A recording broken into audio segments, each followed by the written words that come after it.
নমস্কার, কেমন আছেন সবাই? আশা করছি ভালো আছেন। আজ অশোক ষষ্ঠী। সব মায়েরা তার সন্তানের মঙ্গল কামনায় এই ষষ্ঠী করে থাকে। আমিও এই ষষ্ঠী ব্রত পালন করছি। সকাল থেকে উপোস করে তারপরে ভালো করে স্নান করে তারপরে এই ষষ্ঠীর ব্রত পালন করতে হয়। 6টা অশোক ফুল ও 6টা মুগ ডাল নিয়ে এই কলার সাথে এই জলটা দিয়ে খেয়ে নিতে হবে। তারপরে এই জল খেয়ে আপনার উপোস ভাঙবে। আমার শ্বশুরবাড়ির যেমন নিয়ম আমি সেভাবেই পালন করছি। এবার কিছু ফল খেয়ে নেব। যাদের ছোট্ট বেবি আছে তারা তো ফল বা সাবু খেয়ে থাকতে পারবে না, তাই অবশ্যই চাইলে ডালিয়া রান্না করে খাওয়া যেতে পারে। আমি তো সাবু একদমই খেতে পারি না, একদমই পছন্দই হয় না জিনিসটা, কিন্তু সবাই বলে খেলে নাকি পেট ভরে যায়।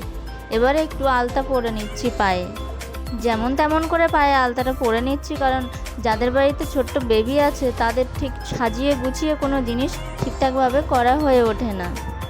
আজ বাসন্তী দুর্গাপূজার ষষ্ঠী।